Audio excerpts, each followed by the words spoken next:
the G20 MACS, which is the meeting of the chief scientists.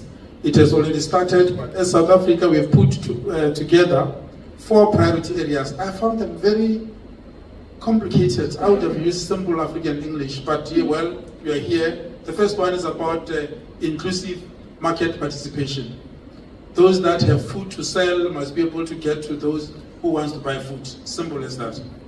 The second one, they say empowerment of youth and empowerment of women. I have a bit of a gripe there because I was listening to the radio and instead they say people were talking, they're talking about employment age, and they say from 14 to 35 are unemployed. 14. How the statistician, go check it. This when they talk of unemployment rate in South Africa, they say the age, they say 14 to 35 are unemployed. Or maybe I'm living in another word. 14 are still up at school. So why is that?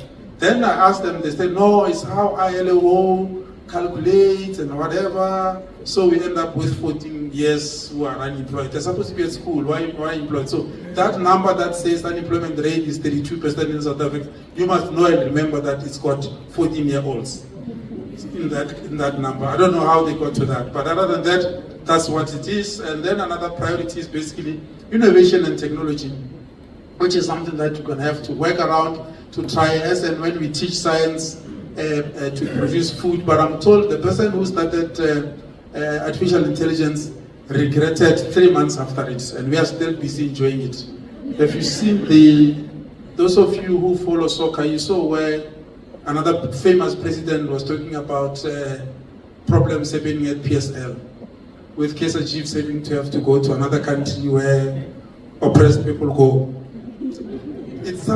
The voice sounded exactly like his voice, and he was saying, yeah, there's a problem happening at the PSL, and the Kaizer Chiefs players will have to go to that country. It's for the eye. You see the voice and everything else is his. You can imagine how, for the artificial intelligence in wrong hands, what's going to happen. Let's fasten our seatbelt, and it's going to be hectic. And not to forget that more than half of the people of the world, in fact, they're saying it's close to 193 million people do not have food. So when you don't have food, you don't worry about lactose intolerance, you don't worry about intermittent fasting, all you need is food.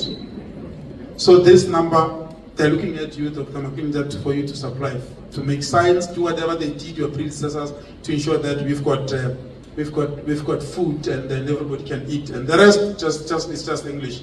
Other than that, the biggest one, lastly, as I conclude, is climate change. I've spoken about it. It's changing. Things are changing. Whatever else you do in this country where you can, if you're lucky, you've got TV, I don't, because it depresses. Just negative things. So if those have, you'll see that in one news bulletin, you'll be able to see floods somewhere in the KZN and drought somewhere in the Northern Cape. Same country, same news bulletin. That is how climate change is going to impact us. But thank you very much for coming.